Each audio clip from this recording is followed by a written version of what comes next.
Monday, tapos Tuesday. Yung mga diet dyan, no? Ang iksing panahon lang. Ang iksing panahon lang makakapanood ulit. Uy! Suot ko pala, oh.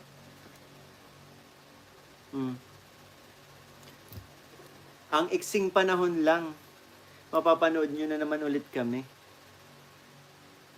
At asahan nyo, tatawa na naman kayo, kikiligin na naman kayo. Ayaw, ano eh. Kaya diba, ano ang aabangan? Yun, tatawa na naman kayo at kikiligin na naman kayo. At another, ano na naman,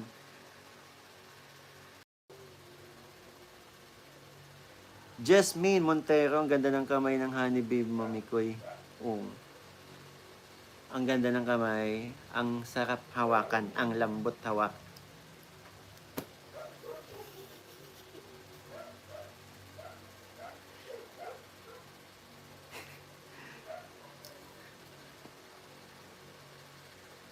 Ay, nako. Aisha Loretta, shout out. Basta just fall in love again, ha? Ay! And oh, I just fall in love again.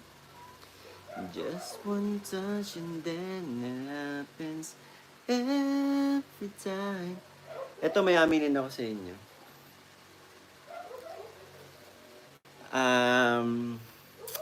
Nanood tayo ng Sir Mars. Kung nandito pa total nandito si Sir Mars. Hindi ko alam, pinanood ko kasi yung reaction video mo sa live selling kaninang umaga, pagising ko. Actually, dapat ang vlog ko may charity vlog ako ng umaga, pero na-adjust ng hapon. Kasi po, pinanood ko ang haba nung reaction video. BBV, maraming salamat sa pakulay po. Basahin natin mamaya. So, yun nga, Sir Mars.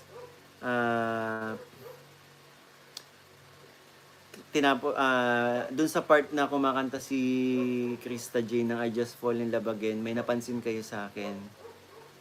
Hindi ko alam, nung zinom mo ako, tapos tinitingnan ko yung itsura ko.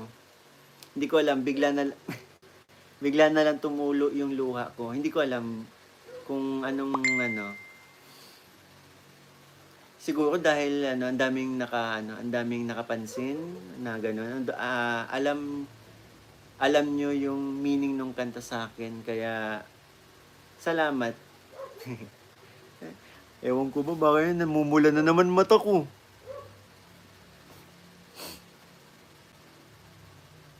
Thank you, sir, sa mga ang daming nakapansin. Ang talas ng mata mo dun. Mayos ka, 1.3 bashers mo. Hot seat ako dito. Tita Jem naman. Tita Jem, yun, napakaano lang sa akin. Syempre, masaya na ako ngayon. Yun na lang gusto ko parating sa inyo. Happy na po si Mikoy ngayon. Kung nasaan si Mikoy ngayon, kung sinong nakakasama ni Mikoy ngayon. Yan. Happy kami sa iyo. We feel okay lang yan, boss. May kapalit na at baka siya na talagang destiny mo. Tagal pa. Sa Beleta man si Mendeser may magkami. Thank you so much, Marina. Ramdam kita sa panibagong yugto ng buhay mo. May taong bumubulit sa iyo. Gina, yung nasa kagabi sa reaction ni Sir Mars. Maaga ako nakatulog kagabi, pero ang aga ko din nagising. Siguro kantahin namin po ulit yun. Duet na siguro, para mas maganda, no? Okay ba sa inyo yun? Kasi para mas maganda yung deliver, di ba? Bigla lang yun, sabi ko lang sa kanya nung bago sabi niya kasi, nagbanggit siya na nung bago kami mag live selling, hindi ko nga alam kakantahin ko. Sabi ko, pwede mag-request ng song sa'yo? Sabi ko kantahin mo nga yung I Just Fall in Love Again. Wala akong ibang sinabi, sabi ko lang, kantahin mo nga yung I Just Fall in Love Again. Yun lang talaga sinabi ko. At kinanta niya nga. Happy na si Mikoy ngayon. Yan, sabi ni Sir Mars. Kalingap Bicor, shoutout sa from Cebu City. Please kantayin nyo ni Chris sa Pag-ibig na Kaya. Nakalinya po to sa amin, kaso ano yung pang last part kasi, hindi, nakalinya na. Sana after 3 years, magkatuluyan na kayo. Ano ha, hindi po 18 ay, sa ano na, baka iniisip nyo yung tinutukoy kong 3 years ay ano, altar na agad, pambihira. Ang aga pa ng 18. Para maging legal, yung ano, I mean ano, paano, ay, para maging legal yung ano, pwede ko na siyang ano, pwede ko, di ba, pag 18, pwede nang ligawan, yung ganun.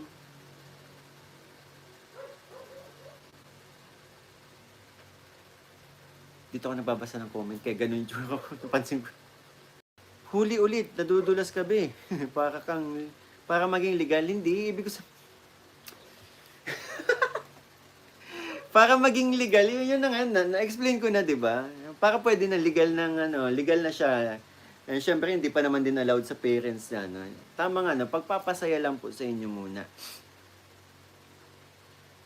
O naman, we love Mikoy and Krista, sabi ni Tita Alma Duque. Mo Mikoy, parang may sariling ring light, napakalakas ng appeal sa live selling. Napakaganda, maraming ano. Sino yan? Kakagulat ka naman. Nagla-live ako.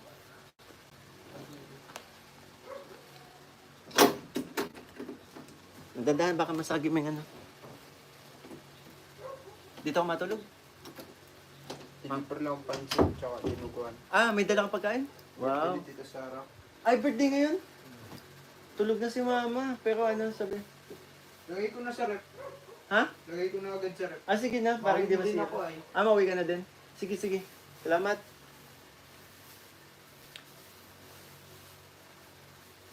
Salamat din sa inyo ni CJ Mikoy. Sobrang nakakatulong sa amin mga OFW, mga pinagdadaanan dahil sa inyo ni unti-unti kaming nag-heal. Isa na ako doon. We love you. Yun nga po eh.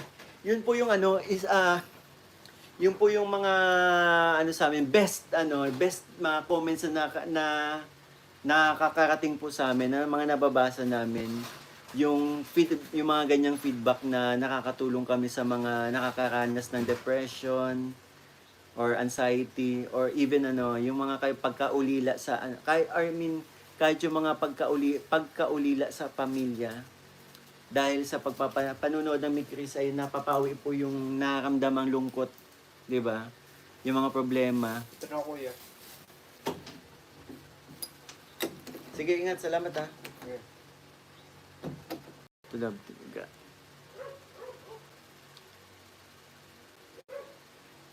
Nakaka-beauty ang Mikris. Yun, nakakabata.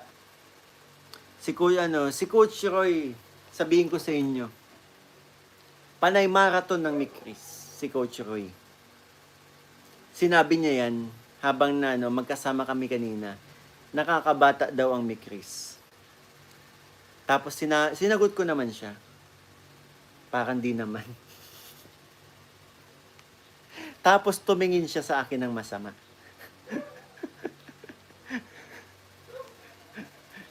Sinabi kasi niya, nakakabata ang Mikris, pero pagtingin ko sa mukha niya, parang di naman.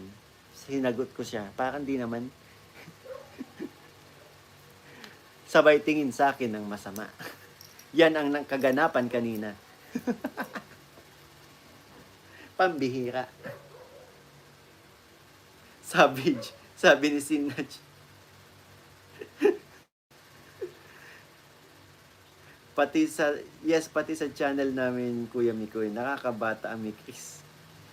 Kay Coach Roy, na ulit-ulit niya minamarathon ng Mikris. Bukang bibig niya kanina, hindi talaga bro. Pinapanood ko talaga ulit-ulit.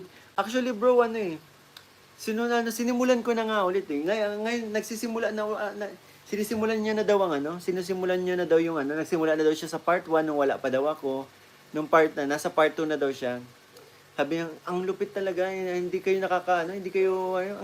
ang galing. Nakakabata kayo, yun talaga yung masasabi ko sa niyo, nakakabata kayo. Habang nagdadrive ako, tapos sabay-sabi ko, parang di naman.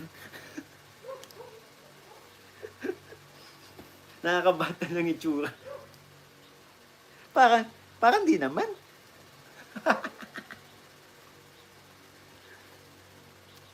True, Mikoy, nakaka-beauty talaga. Hindi ako naniniwala eh.